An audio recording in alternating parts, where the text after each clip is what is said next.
Morning, everybody. It's Dr. Kent Wakes Up. I'm Dr. Kenton, as always.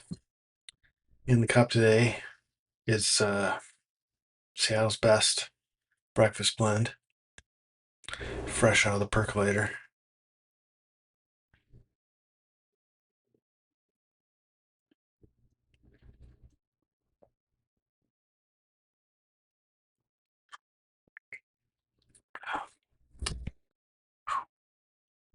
Tasty, tasty.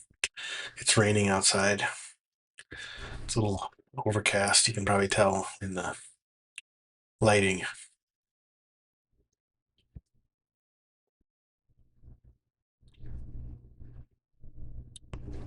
Okay. Today's Thursday, May 15, 14. Phew. How many days do I want to skip? Um, Thursday, May 14th. Thursday's ordinarily the day that I'd go see my friends for lunch, but I don't think I'm doing it today. Got grading and other administrative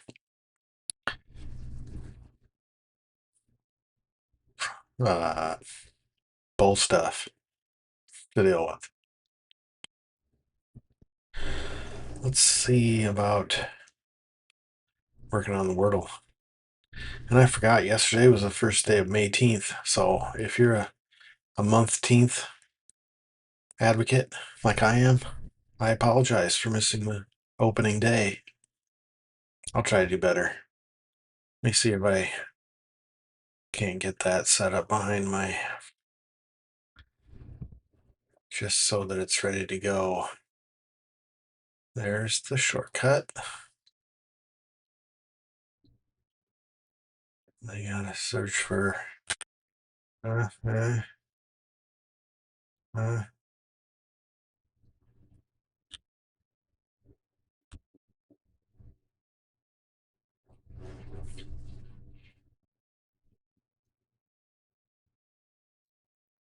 Okay, we'll do the teenth, month-teenth celebration first. Today's Thursday. Thursday's an opportunity to branch out or try something new. Think about what new thing you'd like to do for the next, before the next teenth. And 14th is the second day of month-teenth. Which personal management system would you like to focus on before the next teenth? All good questions. We'll come back. Um,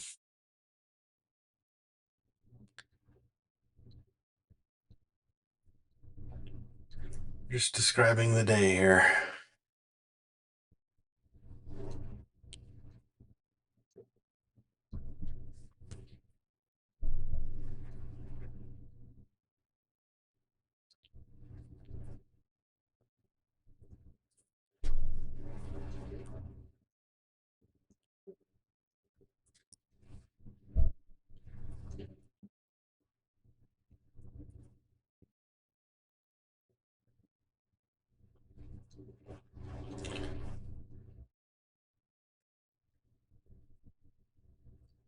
Just, continue to guess when you, oh my.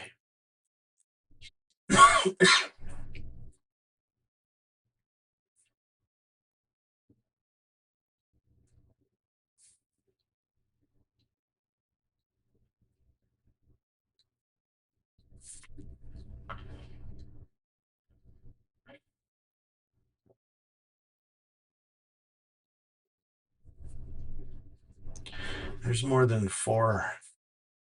There are at least four options here, and I only have three guesses left.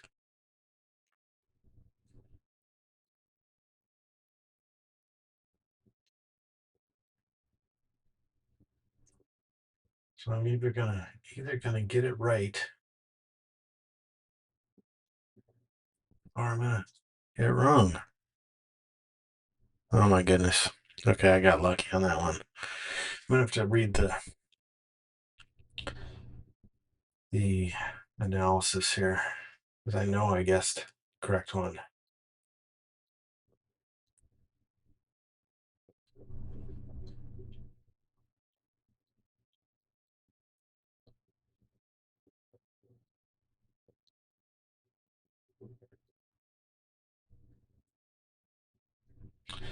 See now what it's. All right, you see, it says on there that there's only 2 remaining words.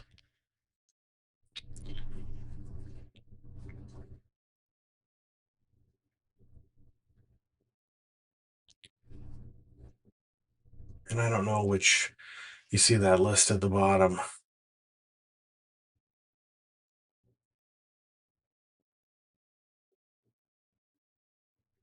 I know that I could have chosen the one that's first, the one that's third, the one that's fourth, and the one that's sixth. Second from the bottom? No. First, third, fourth, fifth. So there were 5 words, not just 2.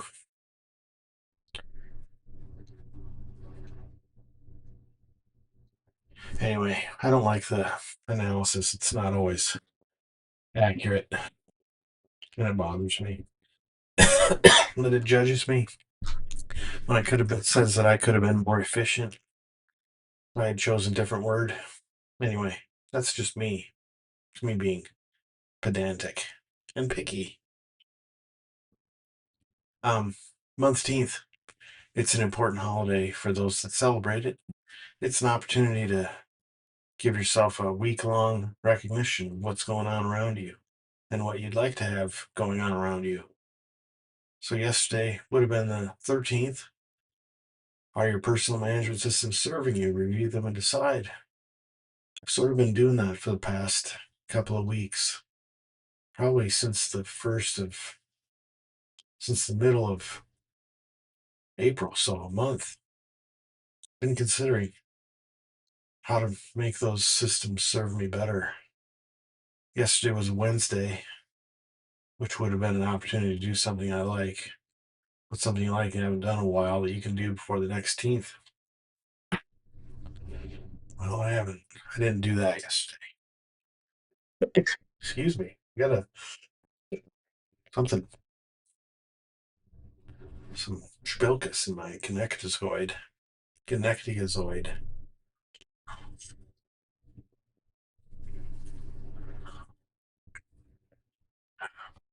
So a couple of things yesterday got under my skin. One was that I'm participating in the commencement exercises, a special set of commencement exercises for the doctoral students who are finishing our program. There are uh, a sufficient number of them that they now believe that they need to have a separate ceremony just for doctoral students, which, it's not my decision to make. But I signed up and signaled my willingness to participate. And they sent me instructions yesterday about where to park and what door to go in. But what they didn't give was an additional piece of information. Like they mentioned the parking lots by number. And those numbers are different than they were in past years. And in past years, they also suggested something like the parking lot by the daycare center or by the Towson Center or by the whatever, insert, or the parking lot behind the Secu Arena or whatever the case is, along with the number. So they gave just numbers. So I asked the person who sent the email, these numbers seem like they're new. Is there any way to let me know where those lots are located? Because, God forbid, I would park someplace on a day when I'm volunteering to help out and get a ticket for parking in a spot where I'm not otherwise authorized to park. The response I got back was, I'll say, insufficient. I was hopeful that they might point to a map, or here's a map, and, lots 4 and 6, or whatever the numbers were, doesn't matter. One's located by this location and the other one's located by this position. That would have been useful. But the advice was something more along the lines of, yes, the numbers are different. You can drive by there and figure out which ones are which, or you know, really putting it back on me to figure it out. So, do you want me to participate or not?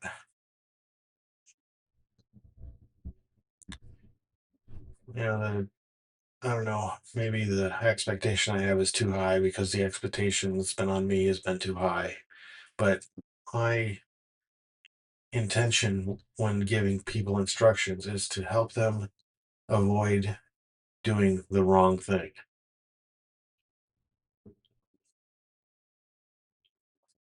And when you say figure it out for yourself, you're not only signaling indifference, you're also saying that it's not your responsibility to help me. Not only do you not care, but it's not, you invited me to the party. If you want me to come, you probably might want to give me reliable directions. I remember, this is a whole different situation, but when I was in high school, we used to have what they euphemistically call keg parties. This is where somebody would obtain, I don't know how, a keg of beer, and then they would send a message out through the grapevine at the school, kegger at name. I think one of them was kegger at Tobacco Road. If it's not that, it doesn't matter. Names aren't important here. But for somebody who just moved to town, I don't know what the hell that means. So the additional problem with the euphemisms representing real life locations is that if you don't know what the euphemism means, you're not really in a position to ask anybody either, because what if you're a narc? And the new guy, by the way, if you've never been a new guy before, the new guy is a narc by assumption, right? So if you want somebody to be there, you give them clear directions. If you want to prevent people from coming, you make it harder.